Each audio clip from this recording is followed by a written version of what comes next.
The Hate Policy, a story of division and unity.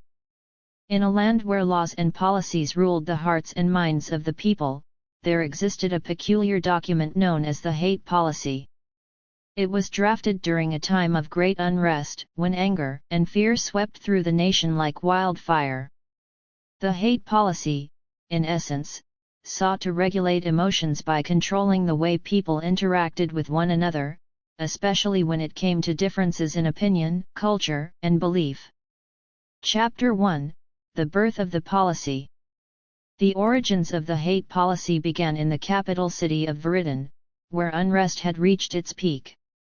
Tensions between different factions of society, those who followed different religions, those from varied ethnic backgrounds, and those who held contrasting political beliefs had grown dangerously high. Viridin was once a thriving metropolis where differences were celebrated, but over time, those differences began to drive people apart.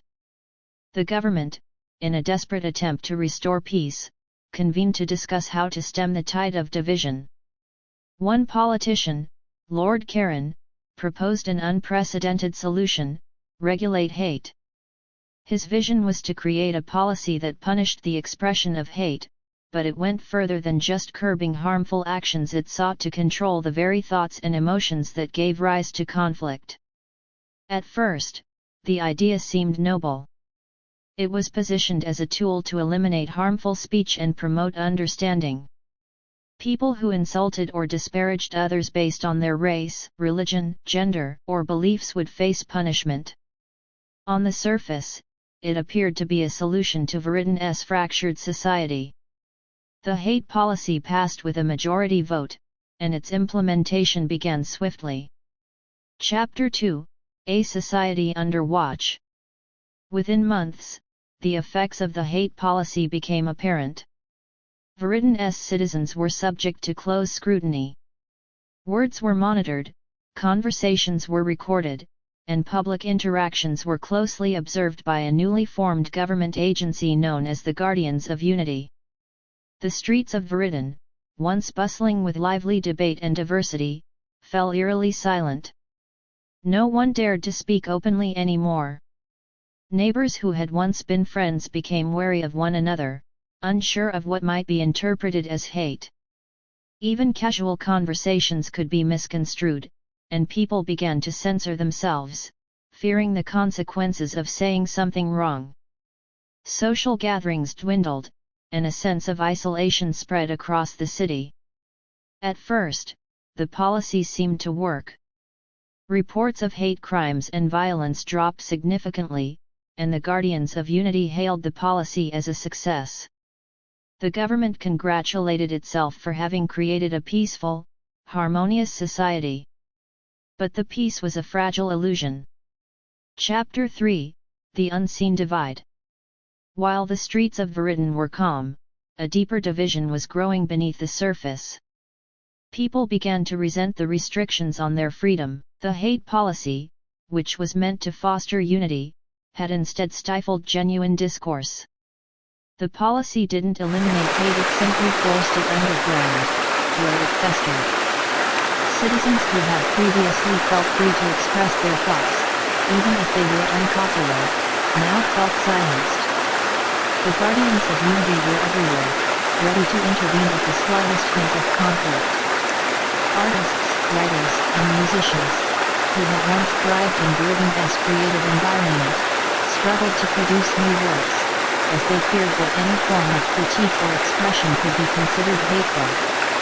One such artist was Mira, a young painter known for her powerful depictions of human emotions. Mira had always used her art to explore difficult subjects: pain, anger, love, and fear, but under the Hate Policy, her work was seen as too provocative. She was warned by the Guardians that her latest piece, which depicted two figures in heated debate, could be interpreted as promoting division. In response, Mira destroyed the painting in a fit of despair. "What good is art," she lamented, "if we cannot confront our own humanity?" Chapter 4: The Resistance. Despite the oppressive atmosphere, small groups of citizens began to form an underground resistance.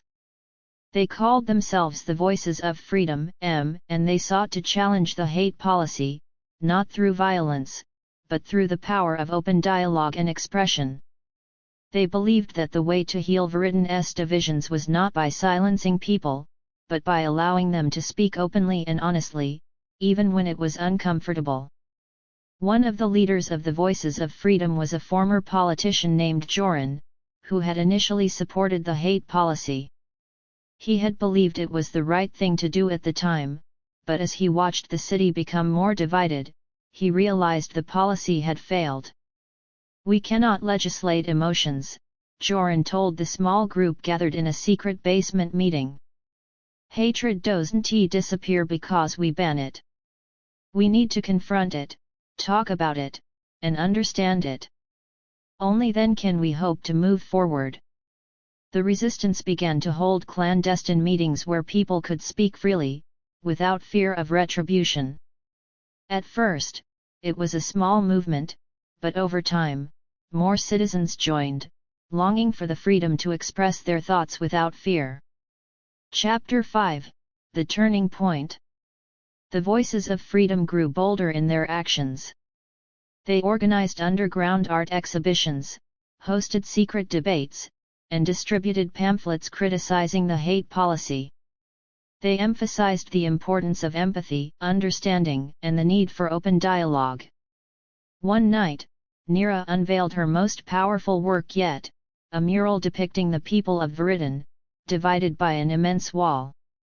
On one side were those living in silence, their faces expressionless, while on the other side were figures shouting at one another, their faces twisted in rage. But in the center of the mural, two figures reached out to one another across the divide, their hands nearly touching. The mural became a symbol of the growing movement. The people of Viridian began to question the policy more openly, and discussions about the need for reform spread throughout the city. Even some members of the Guardians of Unity began to question their role in enforcing a policy that only deepened the divisions it sought to heal. Chapter 6: The Repeal. The tipping point came when a prominent Guardian of Unity, Captain Ira, publicly resigned, citing her belief that the hate policy was causing more harm than good. Her resignation sparked a citywide debate, and the government was forced to acknowledge the growing unrest. In an emergency session, the hate policy was repealed. In its place, a new initiative was launched, focused on fostering open dialogue and understanding. Instead of punishing hate, the new policy aimed to educate people about the roots of division, encouraging empathy and conversation. The people of Viridian, though still healing from the scars of the hate policy, began to rebuild their society. The streets once again filled with debate, laughter, and, yes, even disagreements. But now, instead of silencing those who expressed different views, the city embraced the complexity of human emotion. Chapter 7: A New Beginning. Nira's mural remained a lasting reminder of the time when Viridian had tried to suppress its people's humanity. It stood as a testament to the resilience of free expression and the power of understanding. The hate policy had failed not because it aimed to stop hate, but because it sought to control the very essence of what it meant to be human. The people of Viridian had learned that true unity could not be achieved through force, but through open hearts and minds. And so, Viridian became a city not defined by its fear of hate, but by its love for understanding.